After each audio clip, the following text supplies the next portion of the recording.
Craptaculous. You are now flipping over to the B-side. Hello and welcome to Cinema Craptaculous presents B-Sides, where we dig through the streaming pile of crap that the internet has to offer to find that rare gem.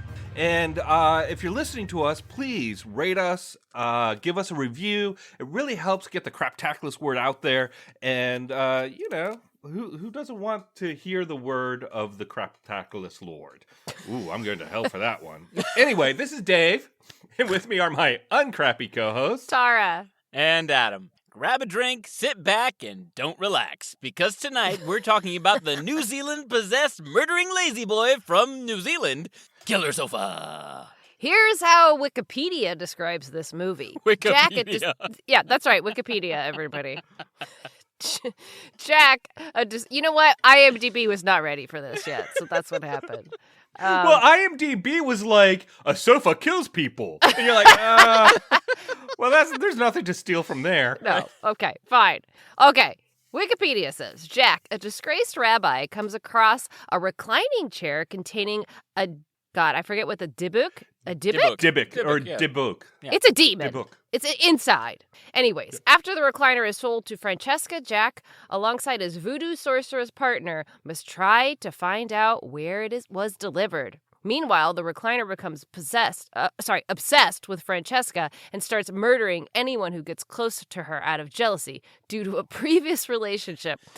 But it's not a killer sofa. It's a killer recliner. And thank you for putting that in, Dave, because I felt like the whole time, it's a recliner, everybody. This movie right off the bat lies to you. It is a recliner. And even with the imagery is of a lazy boy. Like, there's no like love seat, or sectional situation, Originally, they were going to call it something like Lazy Boy Killer or Killer Lazy Boy, and they were afraid that the company would sue them. So they went to another title called, I think it was The Furnishings. And I don't know why they abandoned that, although I think it was a pretty good title. That is a good title. They went with Killer Sofa, which is lazy but true. But no, it's interactive. It could have been Killer Recliner, which I think is actually kind of funnier because you're like, wait, what? It has a rhyme to it too. It does. But let me ask you guys a question. Was this supposed to be a comedy? I don't think so. I kept saying in my notes, wow, they're taking this very seriously. Right. So I think it is a comedy done not with camp. See, I would argue that its intent was comedy because one of the first things you see, right, is like Satan worship and a serial killer. Okay, great, fine. But then they cut to the recliner that's chained up like in a warehouse. Okay, chained up like a whatever. But the reason I think it's comedy is because they sew in these button eyes to the middle of the recliner, and it's the funniest. I was dying laughing. I loved the look of the killer recliner because I was like, yes, that is a angry recliner that wants to kill people. And the way they puppeteered it throughout the movie, I just adored it. In the seat back, it has like an arc going down that's kind of like its eyebrows. Yes. And then it has an arc like underneath the two-eyed buttons that's like a frowny face. And it was both hysterical, cute, and scary. Right. Yes. Well, all of those things. I loved what they did with that because they were able to use it in a typical horror trope where the person would turn around and all of a sudden the recliner looks like it's moved a little bit. Or out of the corner of their eye, they'll see the recliner looking at them through the window. Or it's like a little closer. I mean, it was just, I couldn't stop laughing every time they did that. And on top of that, they had these moments when they would use the recliner to, like, for instance, there was a moment where the recliner kills a dude and then throws him off a balcony. Yes. Yes. And the way he does that is the recliner, like, he's in the recliner's arms. The recliner butts up against the edge of the balcony, and then his foot, footrest extends so it stands up and dumps the guy over the balcony.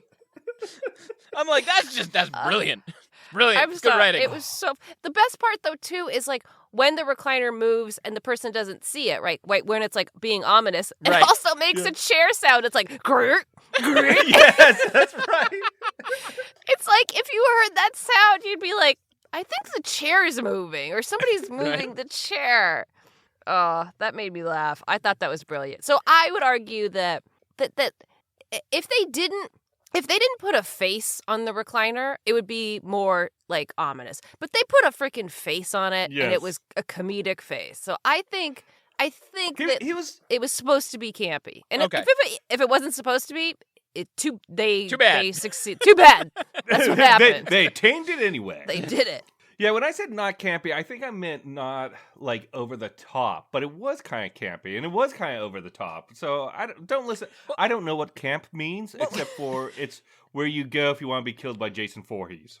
Well, it's also Perfect. it was weirdly grounded. Like it was oddly grounded. Like all the performances, I would argue, were super grounded. But in the meantime, all of the situations were just ridiculous. And for instance, this movie is a New Zealand horror movie.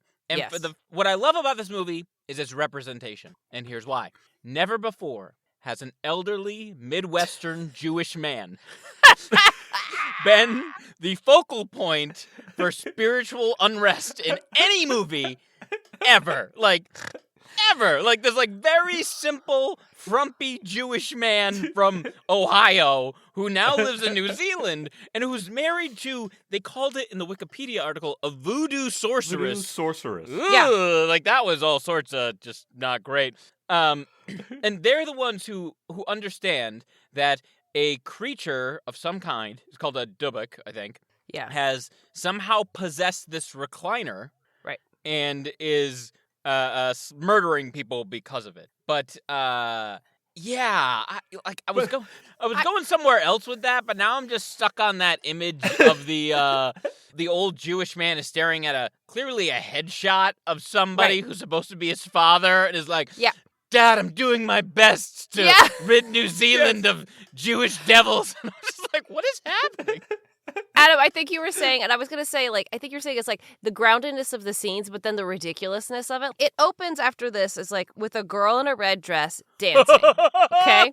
Okay, thank you. To Thank New you. Zealand's Tom Waits. To New Zealand's Tom Waits. Okay, so this girl is like, so you're like, oh, okay, it's going to be our hot girl. And the dancing is I'm sorry, ma'am, just bad. It's not like a dancer. terrible. Nope, not a dancer. It's like what I would do if I was a little tipsy and somebody turned on a camera, right? Like even like anyway. So she does. Wait. Let me note this. Get a camera and get Tara a little tipsy. Go on. David doesn't take much. I'm just saying that like so it's a really weird dance sequence and it's long and she's not even remotely good. And then we cut to the fact that like her lifelong dream is to be a professional dancer. Well, and it's also, she like wants to be a professional dancer, but she's not like a ballerina in a company. She's some woman in a random space while these like 4 or 5 bandmates are playing odd rock music and watching her dance. Like, and I'm going, wait, so is she getting paid to do this? Like, is she a working dancer? It was for very a Tom Waits unclear. tribute band? Yeah, I didn't. Yeah, very odd. Anyways, that opening scene, after we see the couch and then we see that, I was like, I think I'm about to watch the best movie I've ever seen. Like, like I was on board because, like, while the acting was pretty bad, it actually was like serviceable. Like some of it was very serviceable. Sure. Where I was like, okay, she's not a good dancer. She says she is, and like, but she's not like playing into anything other than like, yes, my dream is to be a professional dancer. Like, I can't do New Zealand. I'm so sorry. That was terrible. Well, she also had the ability to like entice any man around her. For whatever reason. That's right. And they acted as though this was like something that was diagnosed by doctors. Like, she has Siren's disease, where she just attracts men. I don't know. And everyone just accepts it. Yeah, they're like, yeah, she's the hottest woman here. And you're like, is she? Yeah, and there's never even a moment where it's like she's not humble about it either. She's not like she's not sitting there going, I don't know, I've just attracted bad men. She's like, look, men want to do me all the time, and I'm like, oh, all right, okay, well, check. She's like, it's kind of a burden, but it's what it is. And then she also says the fact, like, it's men, it's women, all sorts of people want to have sex with me. And then her best friend, who I personally think wanted to have sex with her as well. I don't know if that Clearly. was just, Clearly. Yes. who then goes to her apartment and, like, watches her in the shower in, like, a creepy clown mask. That's my favorite thing. It's like, so then there's like that creepy like shower scene with her, right? Where you're like, by the way, we established everybody wants to bone her. Then she's in the shower and her friend comes into her actively showering. And I was like, if I had any friend in my life that came into the shower while I was showering, they would be dead. Like what? And with a clown mask? Like what the fuck? And like she laughs it off and I was like, this is the creepiest thing I've ever seen. Yeah, I wrote down, is this something women do? Because I was because it didn't make any sense to me. Which, as the woman, I'd like to answer this. Please. No. Okay, good. Note taken. I don't know. I'm so sorry to take that porn trope away from you guys. Yeah, trope. Sorry. Oh yeah, that's my favorite thing to Google is Pornhub. Clown mask shower. That's right. Have I ever walked in on a girlfriend because I really needed to ask her a question mid-shower? No, I have not. By the way, they're not even roommates. That woman doesn't even live there. Right. How'd she get in? How'd she get in? Well, she's got a key. Yeah, she's the best friend. There were so many levels to that moment that I was like, hold on, 5 steps behind. Wait a second. How did she get in? Why a clown mask? And why? She's in a shower. Let the woman shower. See, to me, like, I can understand going into the shower and scaring someone, even a friend, but putting on the clown mask is the part that takes it a step too far. Sure. I will say the difference between a court-ordered document and laughing is the clown mask. I will say that I have thrown, like, a bucket of cold water over the top of a shower onto a friend's head while he was showering, because that's freaking hilarious. But I've never been like, hey, creepy clown. That's just, like you said, Dave, it's a step too far. It's a bridge too far right there. Right, but it wasn't antics. It was meant to also scare. There's so many levels. Anyways, I also want to go back to the fact that, okay, she does this dance number for who we don't know, okay? So she does this dance, and these 2 inspectors come in, right? Oh. and first of all, their names are Inspector Gravy and Inspector Grape. Yeah, that's right. And I was come on. And the best part is like, they're like, I forget what they were asking her, but anyways, they come in and it's like, there's been a missing person. What was it? I forget what the reason that they were there. Okay, so someone went missing and it was like an ex-boyfriend. Right. No, they found his body, right? They found him all messed up. That's right. They found her ex-boyfriend, so she's like a suspect. Okay, fine. So they're asking... No, they found his feet. That's right. Right. That wasn't his whole body, right. That's going to become very important. It will be. Thank you, Dave. But anyway, so they come in to ask her questions in the middle of her dance number, right? And they're interrogating her, and in the middle of their interrogation, she's like, I'm sorry, I have to get my furniture delivered. And they're like, okay. What? I'm sorry, what? Look, the New Zealand court of law is very different than the American, court of law. It's a different procedure. It's a different, process. Totally. They're like, you have the right to have your furniture delivered before you're arrested. You have the right to be the most attractive woman ever who can't really dance. But then that's the best part is, so she leaves, right? And they stay on the cops, and the cop is like, she's beautiful. And the lady cop's like, I don't see it. Yeah. You know what I'm betting? I'm betting the director really wanted to sleep with this actress. Oh, and sure. The lady cop is actually the director's wife. And I will go one further and say that Grape and Gravy were originally the leads in the movie, but once the director cast this girl, he was like, I think the movie's about her. I love this soap opera we're creating. This is fun. Oh, God. Days of our New Zealand lives. Lives. Hey there, we'll be right back.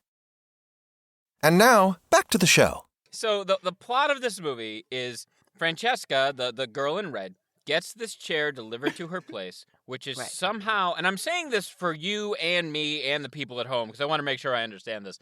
The chair is inhabited by an evil spirit. Yes. That was put there by an ex-boyfriend who's obsessed with her, who was a studier of the occult. Mm-hmm. Yep.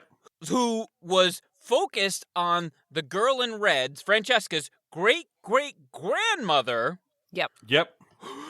You still with me, people at home? So far you're there, Adam. Keep going. Who killed herself at some point because she watched someone else get killed? She saw her lover get killed, I think. Correct. Okay. And when her lover was killed, she it kills was like herself. Romeo and Juliet. She's like, gotta kill myself. Yeah. Got it. And then but we're not dead because we have this unfinished business. Right. So we're now this dybbuk thing. Thank God there's a recliner nearby that we can live in. like stick the dybbuk in. Yeah, right. dybbuk. The next logical place to go. IKEA style.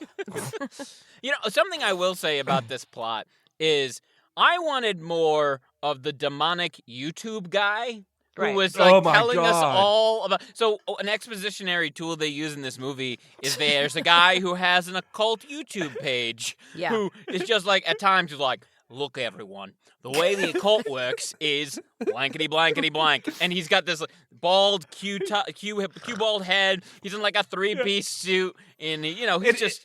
Go ahead, Dave. He's like one of those pyramid scheme sellers, like a Tony Robbins or something. But his thing is the occult, and you get the sense he has 1 million views, and like is the most popular occult YouTuber in New Zealand. Right, because Officer Gravy's like, where do I go for occult information? I'll just Google this guy on YouTube. Yeah.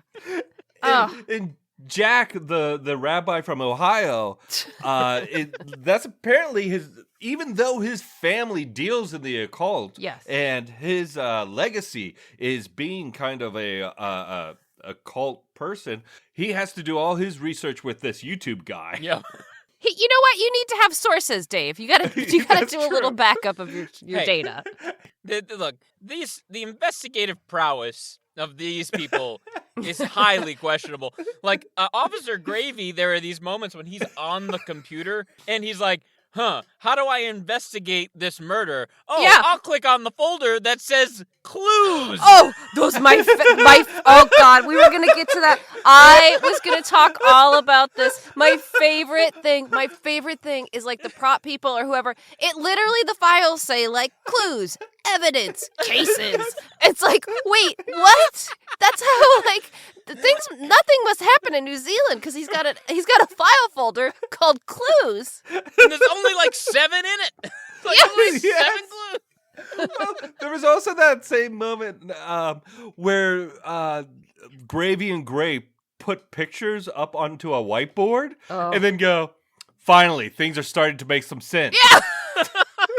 And you're like, wait a minute, you just put photos up. You didn't even actually do anything. And again, I have to stress, 90% of these photos are headshots. Like they are clearly the actors in the movie's headshots. And then it's clear some of the actors didn't have headshots, so someone just took like a smiling photo of them with their iPhone. So you have these like glossy 8x10s next to this 4x6 that's poorly lit. Like it's just ridiculous. I'm sorry, I wrote down one of the file folders was called paperwork. Oh my God! On a computer, you have a file called two words, paperwork. Oh my God. Is this so good. Is this quietly genius? I'm telling you. I was laughing so. And then we forget, like, the other thing that I wanted to mention is, like, when the girl, her best friend goes to her apartment to watch her shower. She also, the girl, Francesca, has a boyfriend at the time who, A, is clearly gay, and B, hates her, like doesn't want him to touch her. Like she's like, that's right, yes. She basically says, like, you know, every man in the world like wants to bone me except my boyfriend. Like, except and he like, she kisses him and he recoils. I was like, yeah. What's happening? He was out all night with his best friend? Yes, exactly. Because he's gay. I was like, oh boy. I loved when he came back from his all-nighter because Francesca wakes up in the morning and she's like, and she comes out into the living room and somehow the recliner has made her cookies? That's what I said. It made her breakfast. I was like, did the recliner make her breakfast? But then the boyfriend boyfriend comes in and he's like, "Oi, cookies!" And he starts eating them. And she's like, "Thank you so much for making me these." I'm like, what? How is... and he's clearly had just done the walk of shame through the door. Without question. Well, he comes in wearing like a suit with like buttons open down to his navel. You know what I mean? Yeah. He's like, he was just at Saturday Night Fever dance club down the road. That's so funny.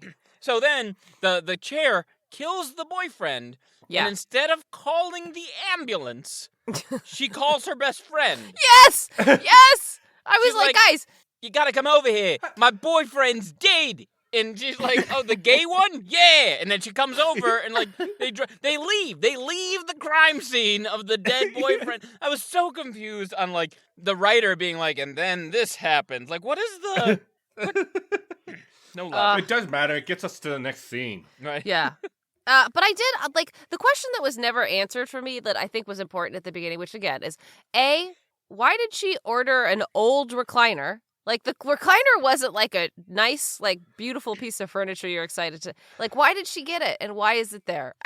Why did she want it? Like, there was never... It just all of a sudden, she's dancing, she knows the recliner's coming, but nobody's ever, like, her best friend's not like, "Why'd you buy that gross-ass recliner?" that has a face. Gross-ass recliner. That has a face. Like, why would you pay money for that? Really nice apartment, by the way. Like, yes. Did you guys see her bathtub? Like, yeah. Why are you taking a shower when you have a bathtub like that? I mean, come on, people.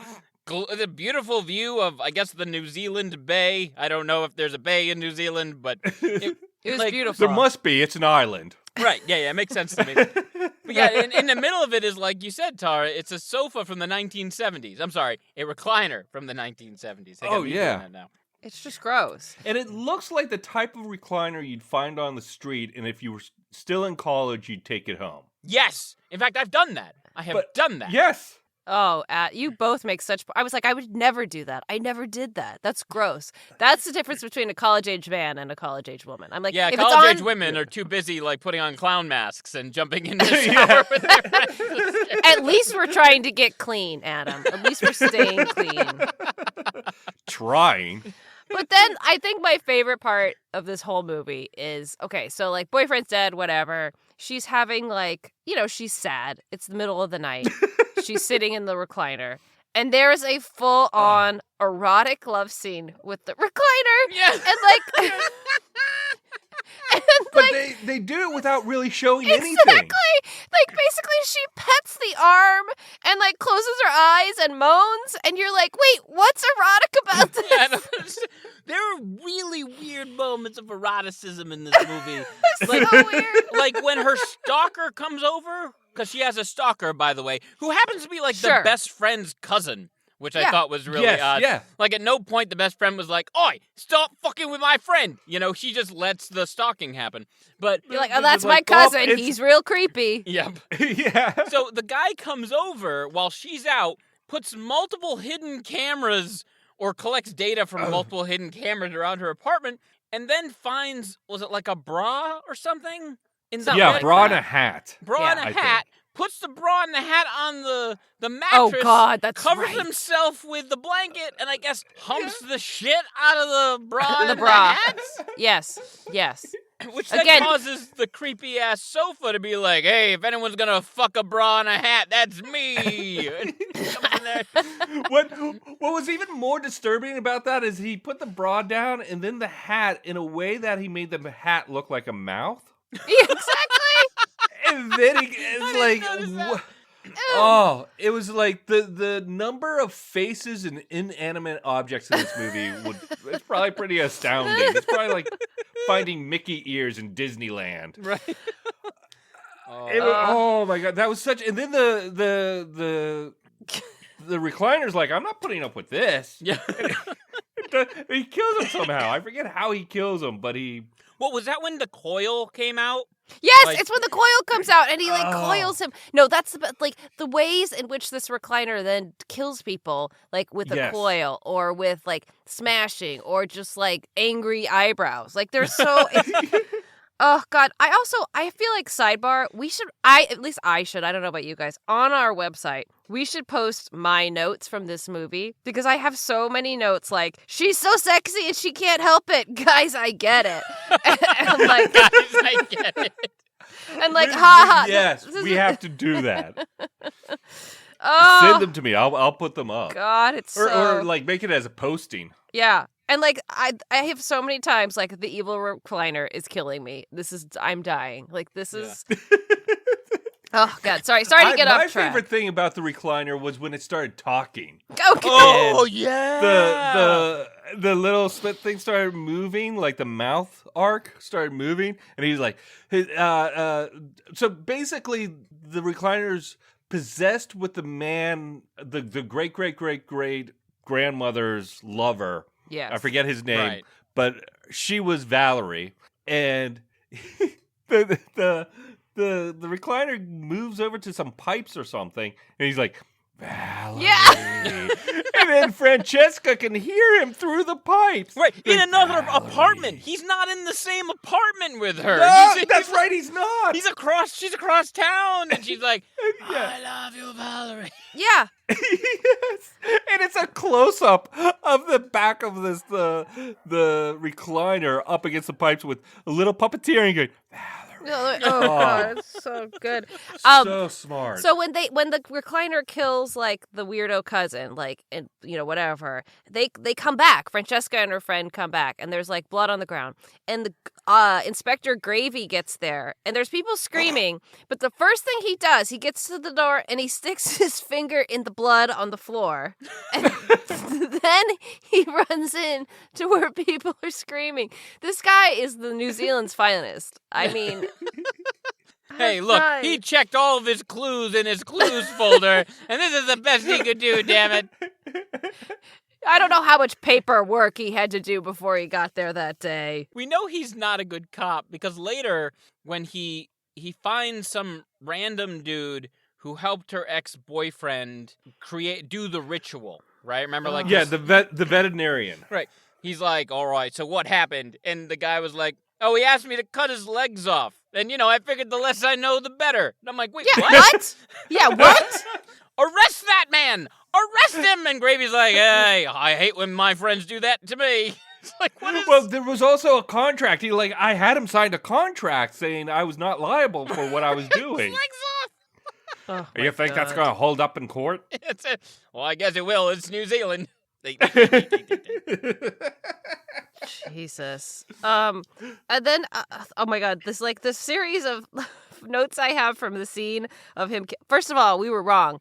The recliner kills the creepy cousin with an iron. Remember, there was like a hot iron. Oh, like, right. Yep. And he takes it and he smashes her. And my note is the last two scenes are a real emotional roller coaster for this movie. It's because. And then, then the recliner vacuums, and it sucks up one of his eyes and, like, a whole piece. Like, it's just, like, in the vacuum. Yeah. Because what he did, this was the gay boyfriend. The gay boyfriend goes home to his mother's place, which is, like, 3 doors down. That's right. And he's in his room, because he'd already injured his leg, because the sofa fucked up his leg. So he's in his room. His mother's, like, watching TV on the couch. The recliner uses its super spring to go up 2 stories, open a window, then stab him like through the calf or something with the spring. And he's screaming in pain, but his mom can't hear him because she's like watching TV or something. Right. He murders the shit out of the boyfriend, the sofa. At which point mom goes, time to clean. She's like, I'm going to clean your room. She opens the door, shoves the vacuum in without looking, and then just turns it on, and an eyeball gets sucked up into the vacuum. And she's like, oh, no! Oh, no! That's what she said. Oh, no! Yay! Ugh. There's so much beauty in this movie. This really is. Okay, so then they get to the scene with the Ohio rabbi guy. Yep. And his voodoo priestess girlfriend, which is arguably... Go ahead. Jack is the grandfather, I think, of Francesca's best friend who showed up with the clown mask. Yes. Yes, that's what yes, that sounds right. Again, the family lines are also very tricky in this movie. They are. Okay. But anyways, so he is like with the voodoo girlfriend, like, we got to figure this out. Something's in the recliner, like it's bad. It's like, we got to figure it out. And the scene they have, I don't really have a lot of notes from it because it was so terribly acted. Like, I literally was like, I thought that the rabbi was bringing the other lady down. I was like, no, this is like, they're just straight up reading cue cards at some point. Yeah. He was not great. I'm super curious on why this guy. Exactly. Yes. Why? Like He's everyone American. else in the movie. Yeah, no, he's the only American in the movie. Right. He is the director's grandfather who put up the money for this movie. Is that? I was gonna say he's also. I think he must be he must have put up all the money for it, and he's like, I would have played this role, and you're like, Right. all right. Yeah. I want to be the boyfriend who sneaks in. You're a little old for that. Okay, I'll be the grandfather. That's fine. So, anyways, they finally get to the place where they realize that there's a bad shit with the recliner. So they're like, you got to get out of there. You can't be in the room with the recliner till we figure out like what this is, right? So her best friend goes back in there, right? I forget why she does. And the recliner, of course, offs her, like pushes her off the balcony straight into a garbage can. Right. Yeah. She lands feet up in a garbage can, and the can then closes. Right. And you're just like, holy shit, this recliner's killed everybody in this woman's life. Right. And then I love how the girl eventually comes back. Like, oh, she didn't actually die. She just has a piece of glass embedded in her forehead. Yes, that's right. And she's been missing for like 24 hours, but no one's checked up on her. And she walks in the door with a piece of glass on her forehead, and they're like, "Oi, where you been?" Just like, is that a typical New Zealand accident that happens? Glass in the forehead? Oh yeah. Oh, very She's good. Glass got a to the wee bit forehead of a is a headache. regular. That's like stubbing your toe in New Zealand. That makes You know sense. how water flushes clockwise in North America and counterclockwise in Australia? Well, stubbing your toe in America and getting a shard of glass stuck in your forehead in New Zealand, they're like the same opposites. I just Same want to thing. say that proves that women in New Zealand are just tougher. They're just tougher. Oh, yeah. Yeah. I could go 24 hours with a shard of glass straight through my forehead, then be totally cognizant, get myself out of a garbage can, go to my friend's apartment, and not even deal with the shard of glass. Right, just leave it there and be like, I'm good. Just leave it. Oh, It'd man. be funny if she leave it. thought it was like makeup like the clown mask. The best friend, she walks in and she's got this shard of glass. You got a shard of glass. The joke fell flat. Sorry. Even I gave up on that one. Can we And then- also... Oh, go ahead. Please, Tara. No, go ahead. The only thing I was going to say is to finish the grandpa and the voodoo story is like, so Oh, they yes. come up with a plan, and I use that in very air quotes, a plan, right? And he, then he goes with Francesca and he draws it out on paper, which Oh, makes my it, God. 0% clearer. Well, it was the plan was like, we make a box, Yeah. we put the dybbuk in the box, right. we burn the box. That's right. And they're like, really? And they're like, yeah, let's draw a picture of that. He draws a box, It draws arrows of the dybbuk getting into the box, and then draws the box on 5. And you're like, wait. I think the important part of the plan is how do we get the dybbuk into the box? Right. Well, also, then they made the Oh, box. no. We get it into the box. Yeah, but then they made the box, and the box is a shoebox. Like, it's only Yes. this big, and the chair is a chair. Like, how are we going to... Like, there needs to be more parts to this Room. plan. Also, the box is just made of wood. It's just a wood box. Yeah. That he carved that moment. Yeah, Like they did the A-Team montage of him like carving the box. Oh, God. And then he laughing finishes so it. hard. I was so surprised. I thought it was going to be like the size of a crate. Right, No. yeah. You're right. It was a shoebox. It's a shoebox. So then she goes to the apartment to enact her plan, right? Which she immediately fails at because the box disappears. I don't remember what happened to the box. Do you guys remember what happened to the box? I thought she got the dybbuk in there and then burned it, and I don't. No, I because don't remember she had the gas can. Remember? Right. And she like right. Yes. first of all does not know how to use a gas can, which is not a complicated Oh tool. my. But Okay. she like throws gas on the recliner, Mhm. and then she has a match, and she's like, Oh, that's right. inhale." And the sofa keeps blowing out the match. Yes. laughing so hard. After all this planning, right? They have the box and somehow it's going to get in. They are foiled because the recliner can blow out a match. And my favorite part is she must try 8 matches. She does. She keeps going. And each time the recliner just does it like this too. He's like, he just does like the time. It's not like there's a wind. He's literally just slow, just like he'd blow out a birthday candle. And then she doesn't at any point like cover the flame or turn her back to the sofa. She just keeps doing it the same way. Or get closer to the gas. Right. So to resolve the whole situation, spoiler alert, Officer Gravy and Officer Grape come running up the stairs and see the sofa being a sofa that is alive and pull their guns out. Right, pull their guns out and shoot the sofa. Because the sofa, gets up on its little footrest thing and starts, kind of hobbling towards the Francesca. At which point, the guns somehow blow away sections of the sofa to show a guy in the sofa? Yes. Without a face. Without a face. He's cut off his own face. Right, so I guess this is the guy who, through a very precise legal paperwork, signed his... This is the boyfriend. This is the missing boyfriend whose feet, right, where he cut off his feet so that he could fit inside the recliner. Right. And the whole time he's been puppeteering. Yeah, it's kind of like a robot from Voltron. Right. Well, so that's just, this movie is building to this point, right? Except it ends 3 times, right? There's oh my god. There's you're oh, okay, this is the end, and you're wait, what? That's a weird thing to wait. So they did not stick the landing, guys. Is what I'm saying. I actually still don't know if this movie has ended. I don't either.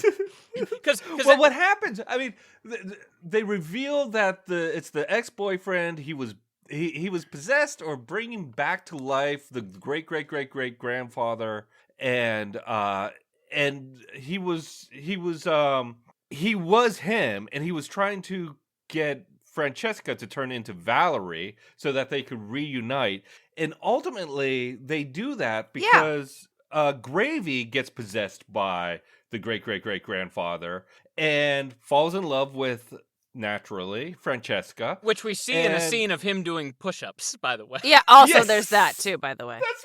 That's right. He's I'm going to win this girl. I'm sorry, if anybody was confused about, the absolutely there was a man in this pining over a woman doing push-ups. I'm sure you all figured out that scene existed in this movie. Oh, yeah. Sorry, Dave, continue on, because the movie's not over yet. And so... the 2 evil lovers reunite at the end. Yes. Yeah, I guess. I guess. I mean, and they're happy. You see that Francesca's happier now because she puts on makeup and looks better. Well, not because now she's her great grandmother. She's Valerie. That's right. Yeah, but at no point, because again, you got to remember, they shoot the sofa. They reveal the guy inside the sofa. Lady Cop, by the way, takes this very much in stride. She's just yes, she does. Yep, that's what happens in New Zealand. Yeah, this all adds up. Right. And then Maxine, Francesca's friend, comes through the front door with a piece of glass in her head, and she's like, where have you been? She's like, I was in the trash can. And then the next thing we see is, this scene where Gravy and Francesca, who are very clearly now, what's it called?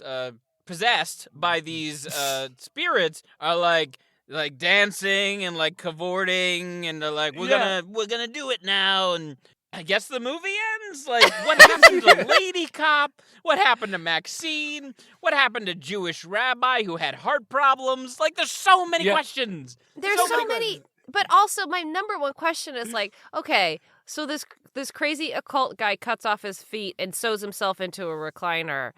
How is he? There's so many questions. Is he still alive? I don't. Yeah.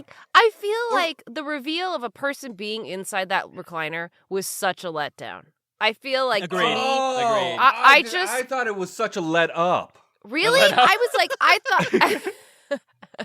No, it just blew me away. After that happened, I was you know what? Anything can happen in this world, I guess. Well, I think that had been proven. But I felt like it was a huge letdown. I wanted this to be something more fun and, like, mystical, this, that. But it's like, oh, so it's just you had another creepy ex-boyfriend who cut off his legs to sew himself into a recliner to, like, be with you? Right, and that's just it. Like, I think his body was possessed by the great-great-great-great-grandfather. Sure. And that's what his actions were doing. And that's why he was, like, rotting in the furniture, is because his body was dead. So Francesca's always saying how she has, like, asshole after asshole boyfriend. Are we suggesting that, like, this spirit of the great-great-grandfather, whatever, the great-great guy, he's been inhabiting all of her boyfriends in the hopes that somehow he'll bring her back? I think really what it is that all these men love Francesca. And it's the power, and what it is because they even mentioned that, oh, we've had this problem in my family for generations. That's because right. of Valerie is the source of the siren power. And so she's had this problem just naturally. But the only man who can harness that power, who can take the bright sunlight of Francesca's beauty and woman essence, is the great-great-great-grandfather guy. Which is why the ex-boyfriend brings or summons him through the dybbuk. Yeah. And so then the great-great-grandfather takes over Gravy, and he now has the power to, like, contain all that amazing woman power. God. I'm glad that you explained that, Dave. Yeah, Dave. I was like, huh? Yeah. There's so many levels of huh. There are a lot of levels of huh. We need that YouTube occult guy to come back and just kind of lay this whole thing out. Just really, really make it clear. I don't know. I want to start a YouTube occult channel just so I could be that guy. Well, I mean, Dave, it doesn't take much. It just takes some graphics. It gets some graphics, a good suit, and just literally anything you want to say. Being true. Yeah. When you have chickens, they are the best thing to get rid of a stain in the couch. But you don't want to get your chicken blood on the stain on the couch. Otherwise, that's a double stain. I've already unsubscribed. This channel's On that note, shall we rate this? I think let's so. rate it. Yeah. Okay, we have a 3-tiered rating scale here. The top is Cinema Craptaculous. This is a must-watch. The second is Craptaculous, totally watchable on a Sunday afternoon. And then Utter Crap, hard pass. I think we should have also said, before we reveal that there's a dead man in the couch, spoiler alert. Yeah. Dave, you might want to go put that back in there. Just a little spoiler. Spoiler alert.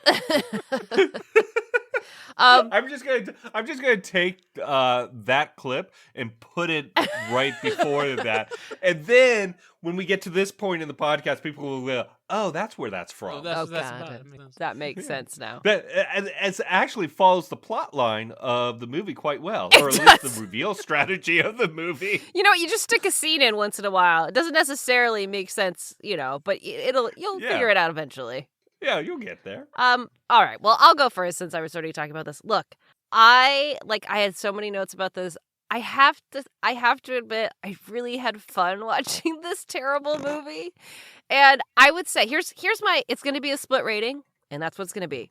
Up till the last 10 minutes of this movie is cinema craptaculous. This movie to the last 10 minutes, and the last 10 minutes is utter crap. It's just, It is what it is. If you want to watch it and enjoy it, it's so amazing. Just don't watch the last 10 minutes. And that's it. That's my review. I am going to give this a cinema craptaculous rating because from the word go, I laughed the entire time I watched this movie. And it was a mix of, like, what is going on laughter with that is hilarious laughter. Like, there were movies that we have watched on this podcast where I've had trouble finishing them. I've had to stop them, walk away, come back, or I've even fallen asleep during some of them. Yep. I had no problem with this movie. Now, is this movie going to win any awards for directing, acting, writing, cinematography? No, it's not. But it is a good Maybe time. puppeteering. Maybe puppeteering. When the Oscars get their shit together and put that category in. We got a contender. I gotta say, when I watched this movie, I enjoyed it and thought it was nutballs crazy. But it wasn't until we had this conversation where I found it hysterically funny. So I was coming into this with a craptaculus, but I think I'm going to give it a cinema craptaculus just based on because I did see it, but it didn't stay with me. But based upon the files on the computer saying clues and paperwork, it's just that kind of shit is genius. Good stuff. It's good stuff. It's just they make this joke without saying we're making a joke. They're just like, here's something. See, and I don't even know, that's not, to me, I don't even know if that was intentional because it was so brilliant. It was more just somebody's like, what do you think an inspector has on his computer? Paperwork? All right, put it in. You know what it was? I'm betting you any money that the director, the producer, the writer, they're all hacks. But there was someone lower down on the chain who really knew their shit. Maybe the set dresser was a really prolific filmmaker and was sitting there watching going, what the fuck is going on? All right, I'm going to fuck these people. All right, clues, and just walked away. Yeah. I want to see the movie about that. I want to see the making of Killer Sofa where the, talented but oppressed set decorator saves the movie like a couple of elves saving the cobbler overnight, I have a quick pitch for the end of the end of the movie that I wanted to see, right? Okay, so say Francesca, they get rid of the dybbuk, they burn the recliner, it's all it's gone, all of the occult shit is gone, there's no person inside the recliner. And then we get the joyous experience of seeing Francesca on a big stage with other dancers and her being so bad. That's what I wanted. That's what the ending I wanted. But everybody in the audience, and the camera pulls out, and it is a audience of recliners. Wait, are the recliners sitting in chairs to watch? Yes. Recliners are reclining in other chairs. That is the ending we deserve. That is the ending I demand. And all the other dancers on the stage are like, she's so talented and beautiful. That's right. I want to have sex with her. I can't help it. I gotta have sex with her right now. Oh God, that was so stuff. funny. Oh, well, thanks for joining us on this B-Side Cinema Craptaculous journey. This is Dave, and ever present with me are Tara and Adam. And remember to dive into that streaming pile of crap on the internet because you never know what you just might find. This is a winner. Thanks again for joining us on our Cinema Craptaculous Presents B-Sides Journey. Subscribe to Cinema Craptaculous on iTunes or Spotify. And if you weren't totally offended, or even if you were, please rate us on iTunes. It helps us get the Craptaculous word out there. And remember to like us on Facebook and follow us on Twitter @Craptaculous.